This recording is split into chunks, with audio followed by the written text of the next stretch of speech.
Thank you very much, Carmen. It gives me a great pleasure to be here today. Me da placer estar aquí y intentar hablar de las sustituir a John Hogan, que es muy importante en este campo, y también me complace mucho ser parte de este día. Durante la comida me han hablado de Manuel Jiménez Abad y es muy emotivo, y me gustaría dar unas gracias especiales a la Fundación. Y también hay que entender también el hecho de que la amenaza de terrorismo, de la violencia política, tiene un significado en el día a día y no hay que perderlo de vista. Ha sido algo muy poderoso y les agradezco mucho por ello. Mi charla hoy va a tratar o va a dividirse en dos apartados y será bastante menos de lo que aparece. No voy a pasarme del tiempo. Voy a darles una idea de la investigación que estamos realizando y voy a pasar a unos temas de definición, qué es lo que es la radicalización, por qué está ocurriendo, cómo está ocurriendo. Creo que es esencial, como les diré más tarde, porque si no se define exactamente lo que quiere decir radicalización, lo más seguro que en cualquier contrarradicalización no vamos a tener éxito. Es lógico, pero se pierde de forma académica, política, en el lado de las políticas. Y creo que es importante empezar a entender los fundamentos de radicalización antes de poder y luego vamos a pasar a unas lecciones del caso británico. Simplemente para darles una idea de dónde vengo en este tema, qué es lo que he hecho. Me dieron la oportunidad el Consejo de Investigación Económico en el Reino Unido estar con un equipo de 5 componentes viendo radicalización en Norteáfrica, en Gran Bretaña y en Francia y España también, de hecho. La investigación se centra en el norte-sur de Londres.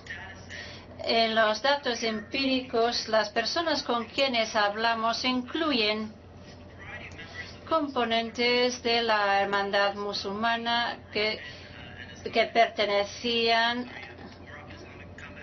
a los grupos de combate de Argelia, Marruecos, miembros del FIS, los que han pasado del yihad en Afganistán, parte del MIK.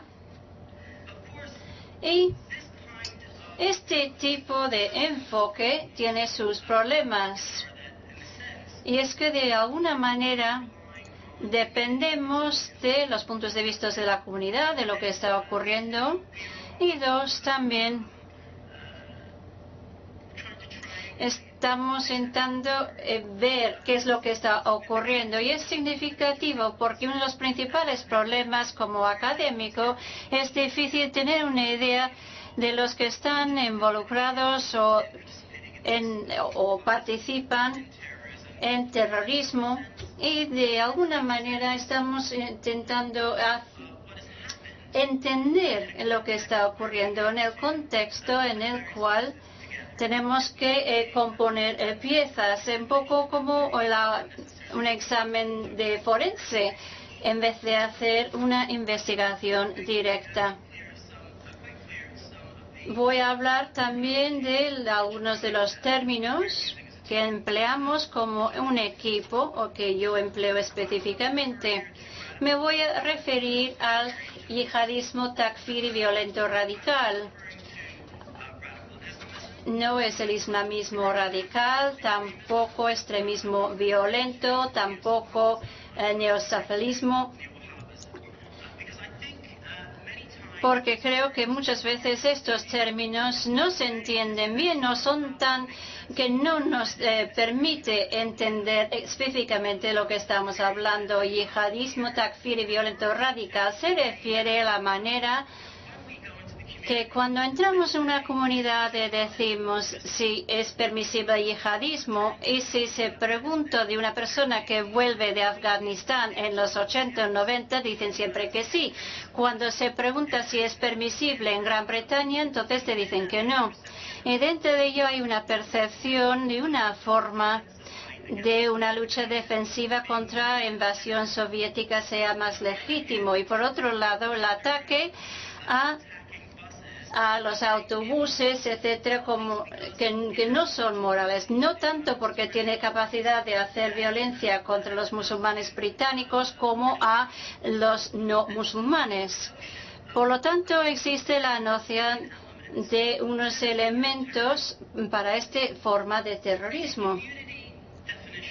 Una definición de comunidad es la definición que emplean los musulmanes británicos. Y me imagino que una de las cosas que yo encuentro es que mientras los académicos, funcionarios, políticos van y vienen, lo constante en una ecuación para entender la violencia es la comunidad.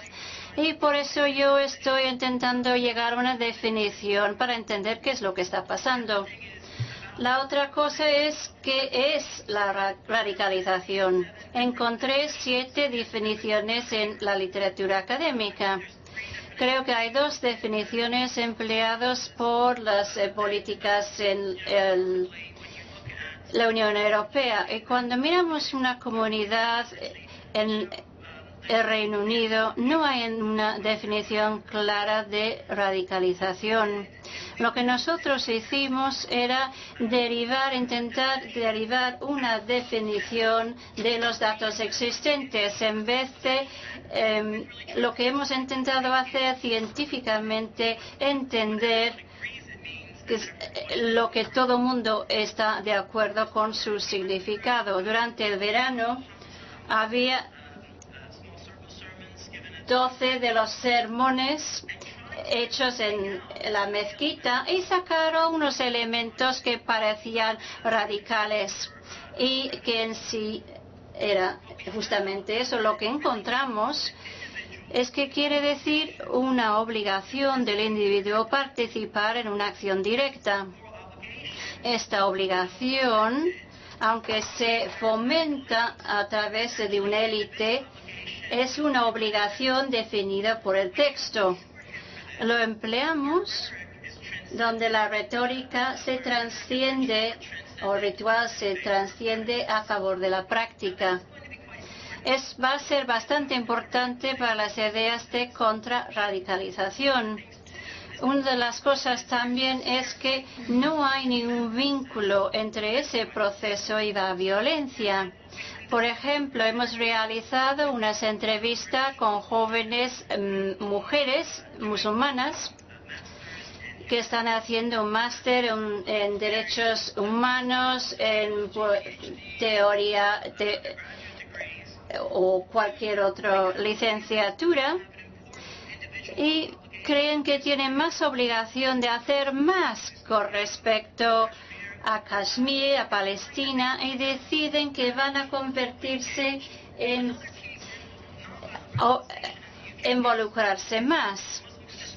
La participación de los musulmanes en el Reino Unido. Y eso quiere decir que el yihadismo, takfir violento radical, es un enfoque mejor para investigaciones, mejor para entender cuál tiene que ser la contrarradicalización. Y no sé si la contrarradicalización tiene que ser detener a las personas, y indica lo cuidadoso que tenemos que hacer cuando tratamos este tema. Muchas explicaciones académicas en el pasado, algunos no muy buenas, han sugerido que la radicalización puede cambiar. Un momento un individuo es secular, otras veces busca una identidad desaventajada económicamente, vulnerable, que es una palabra bastante común, y se resbalan y se vuelven en un yihadista takfiri violento radical. Y aunque este proceso sea algo suave, La realidad es que no es un paso suave, lo encontramos en muchos casos. No hay un momento cuando hay una concienciación y luego se reúnen al grupo y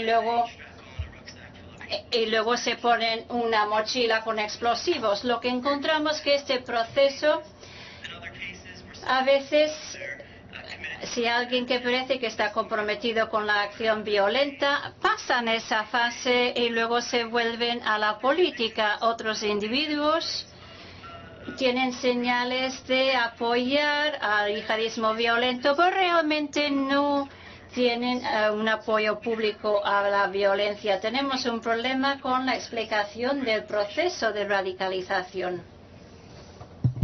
This really does, I think, much to Esto explica bastante bien y plantea la pregunta o la mentalidad de la cinta transportadora. Es decir, deberíamos preocuparnos por individuos que muestran determinadas características porque se pueden convertirse en líderes y pasar a la violencia automáticamente. Creo que hemos de entender todos qué es lo que causa, qué es lo que provoca la radicalización. Hemos de entender los factores básicos que lo explican. Y si no lo sabemos, si no sabemos qué factores la causan, una vez lo sepamos, podemos ejercer presión para minar esos esfuerzos y debilitar sus potencialidades de participación. Los políticos que tienen una serie de problemas, también los académicos que están más orientados a las sociedades. Tenemos presión por parte de las sociedades para que encuentren causas con una única variable. Si está X presente, pues el resultado sería Y. Lo entienden en términos de dicotomías. Es decir, si bebo A, me emborracharé. B. Si hace calor, A, B, sudaré. Es decir, hacen una serie de hipótesis sobre qué es lo que provoca la radicalización. Si el Islam está presente, entonces habrá radicalización. Si un individuo es salafista, se convertirá en terrorista. Lo vemos en términos de presencias del Islam, también en cuanto a la creación de estructuras sociales. También se sugiere como la búsqueda de identidad como única causa del paso hacia la radicalización, hacia el yihadismo. El problema es que esto no funciona así, no es tan sencillo. Hay una serie de causas y los resultados. Si alguna de estas variables causan el yihadismo, porque hay tantos millones de yihadistas que obedecen a modelos muy dispares. Por eso hemos de empezar a rechazar las visiones simplistas de lo que provoca la radicalización. Esto nos lleva, y bueno, aprecio la crítica constante a los académicos. Intentamos hacer de lo complejo lo más sencillo posible. Es decir, tenemos que tener unas causas insuficientes pero necesarias. Hay que hacer un análisis de estas causas. Es decir, se pueden hablar de radicales, pero tendremos que hablar del Islam siempre, porque no hablamos de toda forma de terrorista. No podemos hablar de los yihadistas radicales sin hablar de estructuras sociales y de identidades, porque, por supuesto, estos factores desempeñan una función, pero no podemos decir que sean causas por sí mismos. Es decir, forman una serie compleja de interacciones entre estos tipos de variables que causan la radicalización. Y quiero hacer una advertencia. Voy a introducir un diagrama que parece muy complejo, pero no lo voy a explicar en su conjunto, no voy a dar tantos detalles. A escala macro quiere decir también que somos capaces de identificar, detectar una serie de causas, pero cuando desglosamos este material en casos de estudios de casos, es muy difícil separar lo más fácil de lo más difícil para ver cuáles son las causas. Las políticas de contrarradicalización las basamos en una serie de casos específicos, es decir, no tenemos en cuenta todas las causas y no conseguimos los objetivos que nos planteamos en un principio. Si dijéramos por un momento, antes, a la izquierda de la pantalla he incluido causas insuficientes e innecesarias que dan lugar a la radicalización. Es decir, hay muchos factores que actúan, pero no todos tienen la misma importancia en todos los casos, en cada uno de los casos. La otra columna, la segunda empezando por la izquierda, factores causales primarios, lógicamente insuficientes y necesarios. Son factores que sí que aparecen en todos los casos, pero son tan amplios que no ayudan, no sirven de gran ayuda a la hora de entender las causas de la radicalización. Es decir, estamos atrapados, bloqueados entre cosas muy vagas y causas macro, y también, por otro lado, causas micro, muy concretas que no se pueden aplicar a todos los casos. Hay algo que nos sorprende mucho y no voy a dar muchos detalles porque, bueno, esto es lo que estamos haciendo en nuestras investigaciones. Intentamos entender lo que ocurre en todos los casos. Estos factores, tanto micro como macro, se entienden como ejemplos históricos. Se han entendido a través de paradigmas de interpretación. Es decir, es el filtro histórico que marcó en verde. Para que estas líneas de causa sean un poco más complejas, como soy académico y no podría ser de otra manera, tenemos que incluir la orientación psicológica, por ejemplo, cuestiones familiares. He leído hoy, por ejemplo, estudios de casos de una persona como Jermaine Lindsay que tenía problemas familiares muy graves, y también tiene que ver con todas las experiencias vitales del individuo. Es decir, esto es un grupo de interacciones muy complejo, muy vasto, y el motivo por el que hay tan pocos estudios de casos es que para hacer un buen plato en la cocina necesitamos utilizar buenos ingredientes, pero también las dosis correctas. Es decir, y todo esto termina en el yihadismo violento radical. Y con el tiempo, aquí hemos de encontrar las dimensiones temporales y vemos que las amenazas cambian de un momento a otro. Al principio teníamos los luchadores por la libertad, en otro caso pues intentaban que estos que participaron en violencia radical. Luego pasamos a una segunda fase o segunda oleada, que es la participación nacional en el terrorismo de terroristas que se fueron al extranjero para aprender y volvieron a su patria para cometer atentados. Y la tercera oleada en la que estamos ahora es una amenaza local, es decir, no es necesario ir a campos en Pakistán o Afganistán. Potencialmente, instrumentos como Internet reemplazan este proceso de formación en el extranjero, es decir, las causas cambian, las amenazas también varían, y para ustedes, si trabajan en los servicios de seguridad, creo que están intentando resolver un puzzle con 3 o 4 dimensiones distintas en cada momento, y ese grado de complejidad crea muchos problemas a la hora de luchar contra la radicalización. Otra cosa que quisiera mencionar aquí es que hay otras capas de complejidad que hay que tener en cuenta. Temas de clases que reaparecen en nuestras investigaciones, tenemos diferencias sectarias y también diferencias de etnia. Para intentar ya terminar esto, he traído 4 fotografías de estos líderes terroristas. Y una de las conclusiones a la que quiero llegar hoy es que todos estamos de acuerdo que estos individuos se radicalizaron o estaban intentando fermentar acciones radicales a través del yihadismo, tanto en Reino Unido como en el extranjero, en otros países, pero lo hacían entre grupos diferentes, con mensajes distintos y a niveles diferentes. Si tomamos a los 2 personajes a la izquierda, operan en el nivel de la calle y no hablan en términos intelectuales, no plantean debates filosóficos. Si habláramos con los individuos de la derecha, que son actores claves, hablaríamos de una justificación intelectual con mucho más matices de la violencia. En las entrevistas a estas personas, cuando les cuando hablamos, por ejemplo, con miembros de la hermandad musulmana sobre estos personajes, los describen como absolutamente locos, personas que han perdido son simplemente criminales, delincuentes callejeros, mientras que los otros dos son descritos como operadores políticos. Están un poco locos, pero aún así tienen una gran función. Es decir, es una distinción clara que se hace entre unos y otros. Voy a explicar cuáles son las lecciones que hemos aprendido de la radicalización y qué carácter adopta en las calles.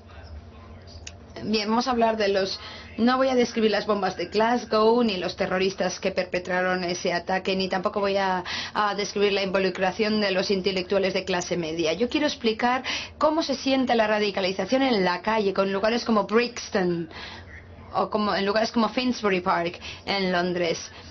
Y cuando se describen los procesos de reclutamiento, se mencionan 4 elementos claves que surgen siempre. El primero son mensajes de empoderamiento, de legitimidad. Otra de las cosas importantes es la función del Islam, uno de los aspectos de la frialdad, de la criminalidad, de tener una vida dura. Y lo que es muy sorprendente es cuando vemos la radicalización británica en las calles, un tema clave, surge un nombre clave que se menciona constantemente. No es Al-Sari, es una facción. Es decir, la vida criminal se menciona como y se menciona en una canción de rap. Y eso describe muy bien, refleja muy bien lo que está ocurriendo actualmente en las calles. Y el último elemento, la naturaleza cambiante de los procesos de autoselección.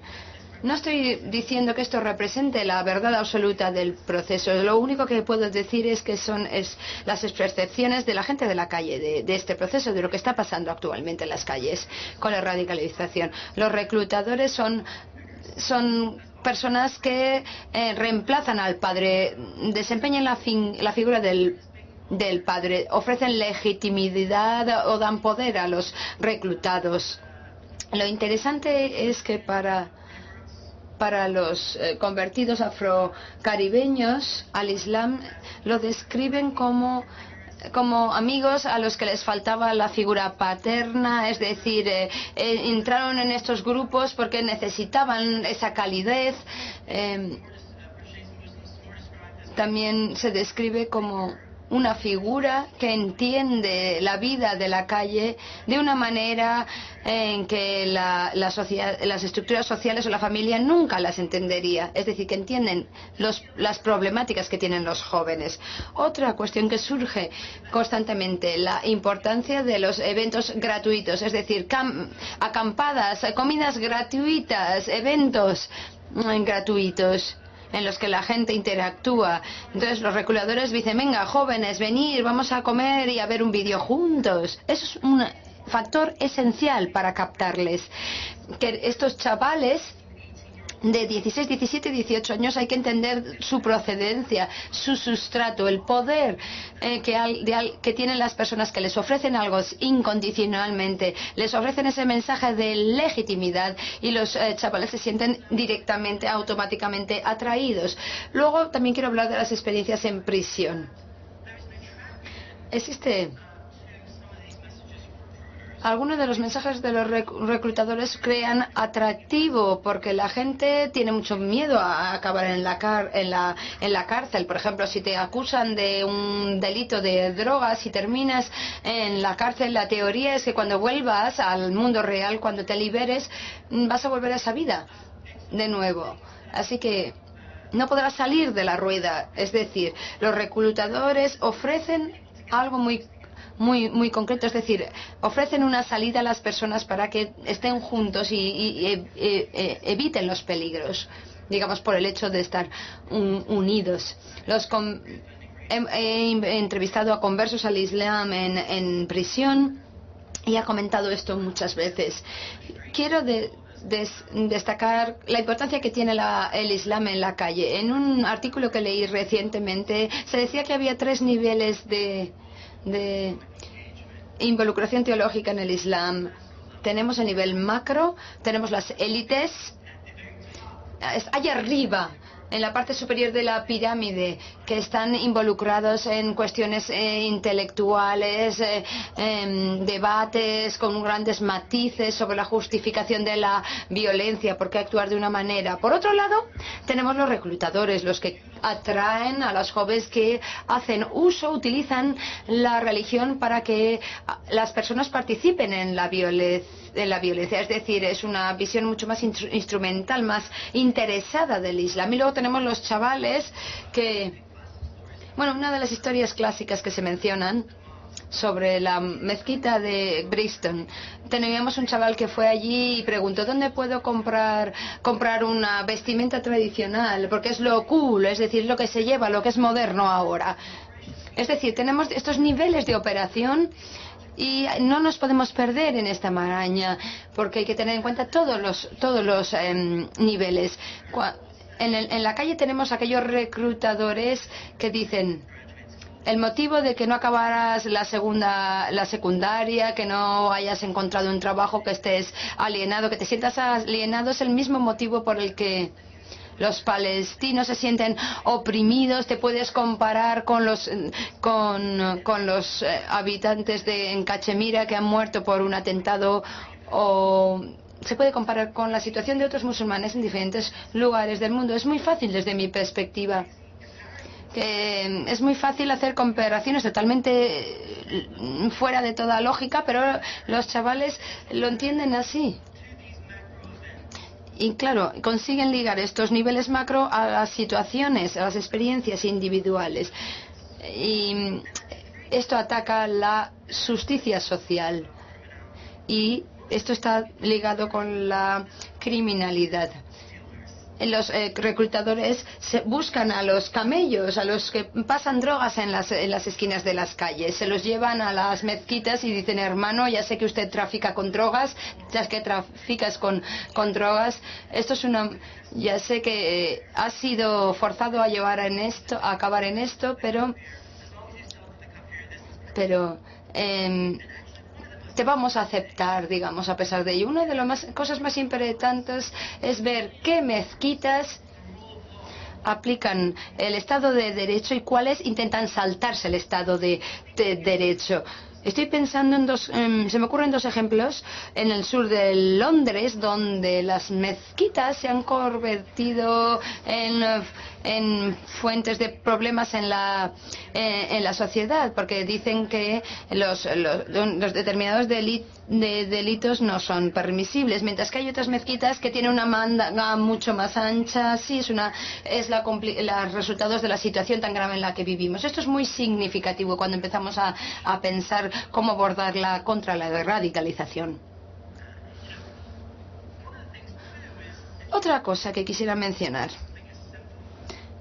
Si tenemos en cuenta algo tan sencillo como YouTube y vemos los tipos de vídeos que se están publicando de restos de grupos como Mujaheroun, Al-Mujaheroun, encontramos un sabor de la calle muy distinto, un machismo percibido. Está clara de dónde vienes, la dureza de las afirmaciones.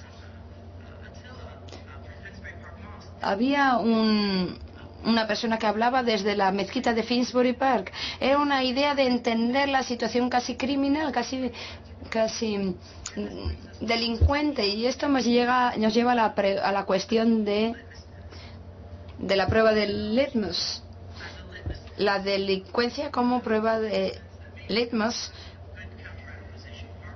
para aquellos que se puedan convertir en buenos socios en la lucha contra la radicalización, frente a aquellos que no creen que tengan una función importante que desempeñar en la sociedad. Luego pasaré a explicar esto un poco más. No quiero hablar mucho sobre esto, solamente dar unas pinceladas, pero parte del proceso que se da en la calle representa la transformación a largo plazo de la amenaza yihadista. Claramente hay una serie de momentos clave. En el pasado estos momentos tan importantes era más fácil de detectar cuando una determinada persona cruzaba la línea, cuando una persona se iba a aprender en un campo de entrenamiento y que podía sufrir, es decir, pues se podían detectar. O ahora no se puede detectar más tan claramente. Es decir, ese fue el paso del Rubicón, por así decirlo. El problema que tenemos ahora es que sí que es más fácil seguir la existencia de estos, o detectar la existencia de estos campos gracias a Internet y a las nuevas tecnologías. Sé que se ha hablado mucho de estos, pero todo tiene que ver con 3 hipótesis de trabajo. Una es que podemos ver que el reclutamiento en las calles ha desaparecido para convertirse en un proceso basado en la web, en Internet. En segundo lugar, la tecnología solo complementan los procesos en la calle. Es decir, es oportunista, es un fenómeno oportunista y se está aprovechando de ellos. Y otra hipótesis de trabajo, yo creo que esta es la mejor, la más acertada. Existirán claras amenazas en Internet. Por ejemplo, me estoy pensando en unos atentados que se basaron en la radicalización en Internet, en unos atentados en Exeter. Es decir, tenemos diferentes tipos de amenazas y eso significa que instrumentos como Internet no desempeñan una única función, sino muchas. Bring it to a close here. In the orange circle, if we return... Miramos otra vez el diagrama. Si queremos una buena contrarradicalización, tendremos que ver maneras de trabajar con estos macrovariables, y cualquier momento que trabajamos con ellos tenemos que desglosarlos. No va a haber ninguna manera universal para tratar la contrarradicalización. La otra cosa de la contrarradicalización, no simplemente hay que tratar las estructuras sociales o solo componentes ideológicos, ni temas religiosos, ni solo el contexto global. Como interactúan, no podemos tratar un único factor. Una buena contrarradicalización tiene que ser holística. Cuando consideramos el impedir la violencia en el Reino Unido, por un lado, son muy fuertes en lo que hacen porque tratan las necesidades de comunidad de forma holística, buscan una uniformidad a nivel social, a nivel de la institución o en los foros de comunidades, en cualquier tipo de interacción con la policía. El problema es, volviendo a esta diapositiva de nuevo, no son esos 5 factores que interactúan a la vez. Si queremos buena contrarradicalización, quiere decir que hay que trabajar con lo doméstico, lo internacional, trabajando con los servicios de seguridad social. Hay que enfrentarse a este tema de forma global. Una de las cosas que surge en estos proyectos es cómo encontramos socios de comunidad. Y uno de los problemas de tratar dinero a nivel local es que dependemos de los ayuntamientos locales para conseguir los socios para impedir extremismo violento. No hay mucha habilidad o conocimientos a nivel local, al gobierno local. Así que estamos dando el poder de la decisión a estos niveles locales, que no tienen tanto conocimiento. Y ahí creo que el test de Litmus es importante, porque si el grupo quiere violar el derecho de la tierra, sabemos que hay algo diferente en este grupo que otros socios. Y yo creo que conforme vayamos avanzando, y voy a terminar aquí, tengo otra diapositiva. Lo otro con PVE en Gran Bretaña que queremos tener en cuenta es que, por un lado, los musulmanes son los más marginalizados. Y si ven este dinero que entran en las comunidades musulmanas y ayudan a mejorar la idea de los partidos en el Reino Unido, y preguntan por qué los de la clase social no les dan dinero.